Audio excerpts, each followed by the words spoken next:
Alors, euh, l'article en lui-même, tel qu'on le lit, la nation proclame la solidarité et l'égalité de tous les Français devant les charges qui résultent des calamités nationales.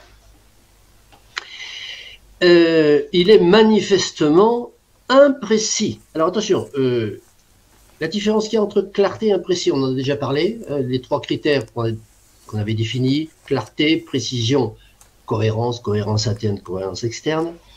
On avait dit que clarté et précision, c'était pas la même chose. Oui, cet article est clair, et qu'on comprend ce qu'il veut dire, on comprend des mots, hein, bon, mais il est incroyablement imprécis. C'est-à-dire que quand on dit, mais concrètement, ça veut dire qu'on fait quoi? Bon, eh bien, c'est là qu'on s'est rendu compte qu'il est imprécis. Je vais m'en expliquer. Donc, les points de pénalité qui sont donnés pour imprécision me paraissent hautement justifiés. Et je dirais que tout ce texte, le préambule de la Constitution de 1946, est un exemple, je dirais, le plus édifiant, le plus illustratif de comment on peut écrire des choses aussi imprécises qui sont, à mon avis, qui ne relèvent pas du droit. Et là, bon, je vais revenir sur ce que dit Luc, à savoir qu'est-ce qu'il faut qu'il y ait dans un préambule, les devoirs, les obligations du citoyen envers la nation ou de la nation envers les citoyens. Je reviendrai là-dessus. Mais de toute façon, en tout état de cause, ce préambule de 46, c'est un prêche de curé en disant écoutez les enfants, il faut faire ci, il faut faire ça, il faut faire ci, voilà. Bon, grosso modo, voilà ce qu'il faudrait faire. Bon, ça n'a, à mon avis, aucun sens dans le cadre d'une constitution, dans la mesure où Luc a bien dit ce que c'est qu'une constitution, c'est quelque chose qui est au-dessus de tout, et qui doit guider la rédaction de la loi. C'est-à-dire quand on lit une loi, on dit ah oui, elle est bien conforme à ce qui est écrit dans la Constitution. C'est d'ailleurs le boulot qu'on fait au sein du CRC tous les jours. Et c'est là où on s'aperçoit que si des articles de la Constitution ne sont pas précis, on peut faire n'importe quelle loi derrière, ils seront toujours cohérent d'après le Conseil constitutionnel. Il aura besoin de dire oui, voilà, c'est écrit ça, donc voilà. Bon, donc énorme, c'est un océan d'imprécisions, et donc de ce point de vue-là, pour moi, cet article est nul et non avenu. Alors bon, il indique qu'il faut qu'il y ait une solidarité quand il y a une catastrophe nationale. On ne sait pas ce que c'est qu'une calamité nationale. L'égalité de tous. On ne sait pas qu'est-ce que ça veut dire. Est-ce que c'est que tout le monde doit mettre sa main à sa poche ou est-ce que c'est fiscalisé? Et puis la nation. Alors, la nation, ça tombe bien, c'est le premier mot qui est à l'ordre du jour pour la semaine prochaine d'étude du glossaire. Nation, bon, on ne sait pas ce que c'est. Tant qu'on n'aura pas, nous, débattu au sein du CRC pour dire ce que c'est que la nation, est-ce que la nation, c'est le gouvernement? Est-ce que c'est est-ce que c'est le ministère des Finances? Qu'est-ce que c'est que la nation? Alors, si c'est la nation, c'est le peuple assemblé, ça veut dire que quand il y a une calamité nationale, il faut que chacun mette sa main à la poche, et donc il doit y avoir une institution, une espèce de banque de collecte. Enfin bon, tout ça, c'est un capharnaüm innommable. Alors, je voudrais revenir sur l'histoire du préambule. Une constitution, nous a dit Luc, alors bon, ça n'engage que lui, il nous dit comment doit être une constitution. Moi, je ne sais pas comment ça doit être une constitution. Ce qu'il y a de sûr, c'est que c'est un texte qui est au-dessus de tout le corpus juridique, et que le corpus juridique ne doit pas être, le corpus législatif, les codes juridiques, ça ne doit pas être en contradiction avec ce qui est dans la Constitution. C'est tout ce que je sais, mais dire qu'il y a un préambule dans une constitution qui a, disons, une certaine éthique, et puis après des articles de Constitution, bon, pourquoi pas, c'est pas une loi, puisqu'on assiste de toute façon à un capharnaüm. Bon. Et le préambule, où est-il? Où est-il le préambule? Dans le bloc constitutionnel. Dans le bloc constitutionnel, nous avons la DDHC, nous avons ce truc qui s'appelle le préambule de la Constitution de 46, qui était le préambule de la Constitution de 46. Nous avons la Constitution du 4 octobre 1958, dans laquelle il y a un préambule, et puis on a la Charte de l'environnement. Donc, moi, je suis incapable de dire quel est le préambule de la Constitution, du bloc constitutionnel. Je ne sais pas, il y a des trucs, des préambules. Bon. Ensuite, qu'est-ce qu'il doit y avoir dans un préambule? Quelle est la différence, quelle est la spécificité d'un préambule et du reste de la Constitution? Je ne sais pas. Est-ce qu'il doit y avoir un préambule Et ensuite, je n'en sais rien. Bon. Alors, Guillaume nous dit une chose très intéressante. Il nous dit, oh ben, bon, lui aussi trouve que c'est royalement imprécis, c'est l'article 12, mais il nous dit, bon, après tout, ce n'est que du principe. Alors je pense, comme il n'est pas là, je peux toujours lui faire dire ce qu'il veut, puisqu'il n'est pas là, à mon avis, il veut dire, ce n'est que du prêche, hein, c'est mes frères, bon, parce qu'un principe, c'est pas ça, attention, un principe. Hein. Un principe, c'est pas un truc flou, sinon c'est pas un principe. Alors d'ailleurs, dans la définition des mots, parce qu'on emploie souvent le mot principe, mais je suis pas sûr qu'on ait tous la même définition de ce que c'est qu'un principe. Un principe, pour moi, c'est une proposition claire qui fonde l'intégralité d'un raisonnement et duquel on peut déduire des modes d'application, c'est-à-dire, en termes législatifs, des articles. Bon, c'est ça un principe. Si c'est pas ça, bon, ça s'appelle pas un principe. Et ça, je dirais, la définition que je donne du principe, on ne peut pas l'appliquer à l'article 12 de cette espèce de texte. Donc, on va dire ce n'est pas un principe, ce n'est même pas un principe. Bon. Et ensuite, alors Jean-Charles, toujours dans l'histoire du principe, Jean-Charles nous dit, alors le contraire, lui, parce qu'il nous dit, moi je lis dans l'article 12 un principe clair. Bon, donc je m'inscris en faux par rapport à ça. Et puis ensuite, il nous dit quelque chose d'assez surprenant, la Constitution, en fait, elle est beaucoup plus principielle que le préambule. Bon, alors, la Constitution, lorsque tu lis la Constitution de 1958, elle n'est absolument pas principielle. C'est-à-dire, il y a peut-être 2 ou 3 articles au début où on dit liberté, égalité, fraternité, gouvernement du peuple. Tout le reste, c'est la cuisine de l'oligarchie. Faut faire ci comme ça, faut faire ci comme ça. Bon, non. Une Constitution, elle est principielle.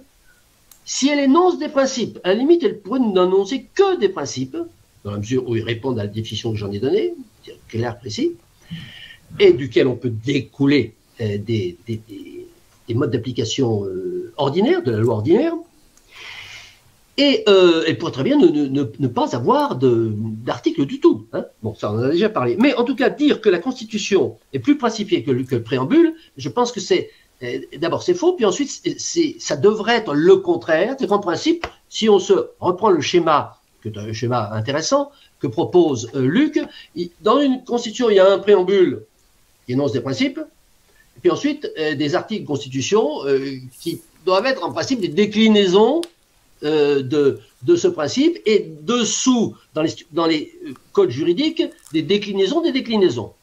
Bon. Donc, voilà. Ensuite, dernier point. Alors, chose sur laquelle on a déjà pas mal discuté, toujours en désaccord avec Luc sur ce point, c'est cette histoire de devoir du citoyen vis-à-vis de la nation. Enfin, vis-à-vis de la collectivité. Un devoir du citoyen vis-à-vis de l'État, on va dire. Hein. Reste nation, peuple, société, État. Bon. Alors, des devoirs de...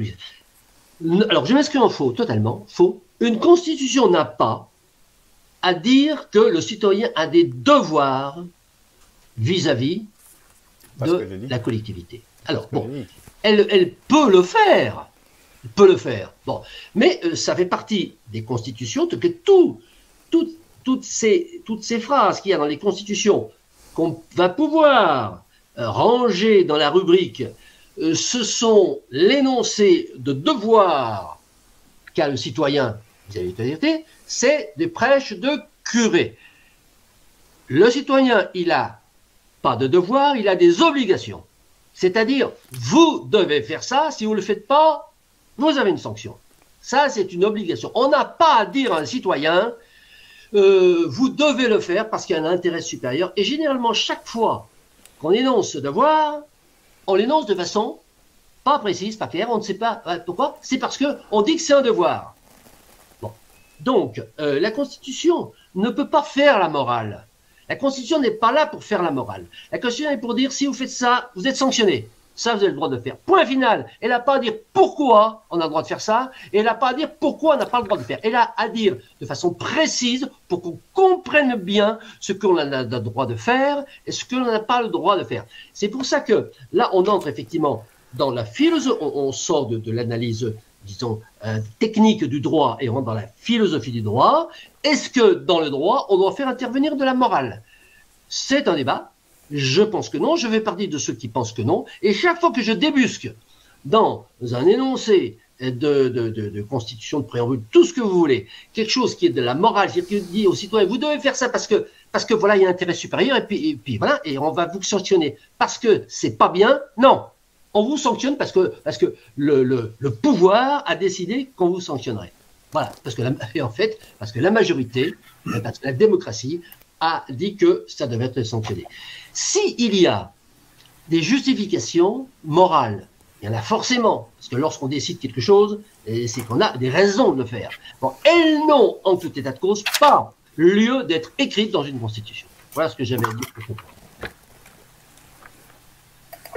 Il y a une place dans la société pour expliquer le pourquoi, oui, mais pas dans la constitution. Et oui, les principes qui sont écrits dans la constitution, ils émanent d'idéologie, ils émanent de pourquoi. Oui, et c'est pour ça qu'on a écrit ce principe, et ce principe se suffit lui-même, on n'a pas besoin de dire pourquoi on l'a écrit. Voilà ma position, mais claire, mais ça veut pas dire que nulle part dans la société, il doit y avoir des endroits où on explique pourquoi. On explique pourquoi déjà dans les assemblées, lorsqu'on rédige les principes. Et un principe aussi doit être signifiant. Quand on lit, on comprend bien pourquoi il a été écrit. S'il est bien écrit. Oui. Bon, avec ce qui est écrit dans le préambule, notamment le préambule 46, on peut derrière faire n'importe quelle loi. On va toujours pouvoir le justifier. Bon, ce qu'on demande à une constitution, et durant ce niveau de principe, là, ce serait effectivement dans le préambule, on demande que le principe soit clair, et là, il n'est pas clair du tout. Alors oui, pas rentrer dans les détails à la virgule près, mais qu'est-ce que c'est que... Bon, comment être précis sans entrer dans les détails, les arcanes? Bon, c'est possible. C'est possible. Justement, c'est le travail d'un bon rédacteur de constitution.